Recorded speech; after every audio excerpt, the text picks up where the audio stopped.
जब से कोरोना छाया हुआ है तब से ही प्रवासी मजदूरों का मुद्दा भी बड़ा जोर शोर से उठ रहा है और हर जगह इसकी भी चर्चा हो रही है। अब गृह मंत्री अमित शाह ने ममता बनर्जी को चिट्ठी लिखी है इसी मसले को लेकर के। बंगाल सरकार सहयोग नहीं कर रही है, शिकायत ये अमित शाह की खत के जरिए प्रवासी मजदूरों पर। ममता आखिर चुप क्यों है, अमित शाह ने यह सवाल पूछा। वापसी और ट्रेनों को इजाजत आखिर क्यों नहीं दी जा रही है पश्चिम बंगाल के अंदर। केंद्र को ममता का नहीं मिल रहा है सहयोग। अब यह अमित शाह का आरोप है ममता बनर्जी के ऊपर, पश्चिम बंगाल सरकार के ऊपर। और अगर इसी तरह से झगड़ा हुआ केंद्र और राज्य के बीच में, अगर कोई तालमेल नहीं दिखाई दिया तो फिर प्रवासी मजदूरों का क्या होगा। पश्चिम बंगाल के प्रवासी मजदूर पूरे देश में दूर दराज में जाकर के काम करते हैं। अब अमित शाह ने यह चिट्ठी लिखी है और पूछा है कि प्रवासी मजदूरों के मुद्दे पर ममता बनर्जी चुप क्यों है, ट्रेनों को आखिर जाने की वहां पर इजाजत क्यों नहीं दी जा रही है, केंद्र सरकार के साथ बंगाल सरकार सहयोग क्यों नहीं कर रही है। ये बड़ा सवाल अमित शाह ने उठाया है अपने खत के जरिए जो उन्होंने पश्चिम बंगाल की मुख्यमंत्री ममता बनर्जी को लिखी है। और देखिए ये कोई पहला मामला नहीं है, जब से चुनाव हुए हैं उसके पहले से हम देख रहे हैं किस तरह से ममता बनर्जी और केंद्र के बीच में खींचातानी चलती रहती है अलग अलग मुद्दों पर। कभी ममता बनर्जी मोदी सरकार के ऊपर ठीकरा फोड़ती है तो कभी मोदी सरकार के ऊपर से निशाना साधा जाता है ममता बनर्जी के ऊपर। अब जबकि कोरोना काल है, सबको एक साथ मिलकर के चलना है, एक साथ इस जंग को लड़ना है, तब भी सहयोग नहीं मिल रहा है ममता बनर्जी का केंद्र सरकार को। यह आरोप अमित शाह का एक खत के जरिए जिसमें उन्होंने ये तमाम बातें और सवाल ममता बनर्जी से पूछे हैं।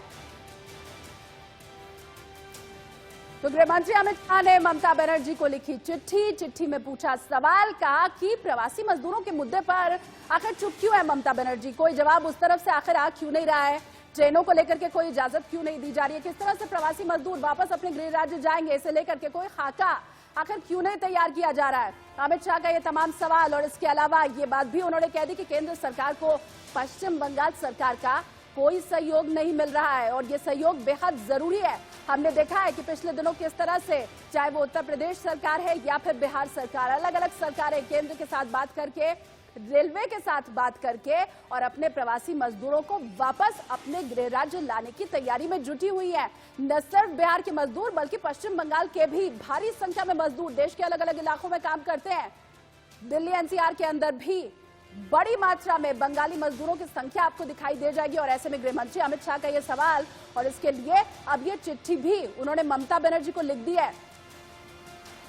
बड़ी और अहम खबर इस वक्त की आपको आप बता रहे हैं, राजनीति लड़ाई क्या कोरोना काल में भी जारी रहेगी। मेरे सहयोगी इस वक्त राकेश सिंह जुड़ रहे हैं मेरे साथ। राकेश, पिछले कई वक्त से हम देख रहे हैं यूं ही जंग जारी है ममता बनर्जी और केंद्र सरकार के बीच में। अब तो ये जंग बदलने की तैयारी होनी चाहिए ना, अब तो कोरोना के खिलाफ जंग का ये वक्त है लेकिन अब भी खींचतान जारी है।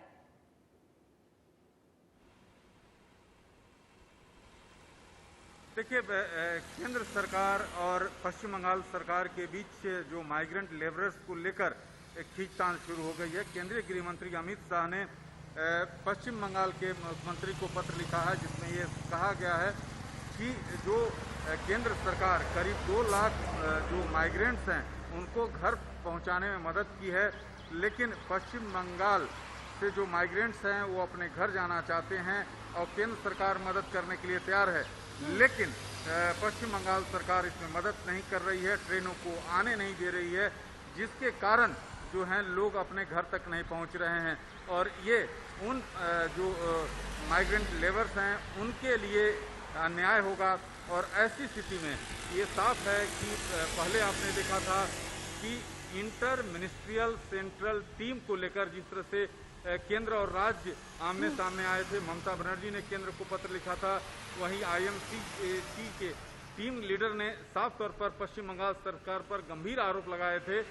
लेकिन अब जो माइग्रेंट लेबर हैं उनको लेकर अब राजनीति शुरू हो गई है। तो ऐसी स्थिति में जबकि कोरोना अपने चरम पर है, कोरोना के लगातार मरीजों की संख्या बढ़ रही है और ऐसी स्थिति में माइग्रेंट लेबर को लेकर केंद्र सरकार ने पश्चिम बंगाल के मुख्यमंत्री को पत्र लिखा है और कहा है कि इस पर तुरंत कार्रवाई करे पश्चिम बंगाल सरकार। बिल्कुल, बहुत शुक्रिया अब राकेश इस तमाम जानकारी के लिए। तो केंद्र और पश्चिम बंगाल की इस लड़ाई में पिस रहा है बेचारा मजदूर।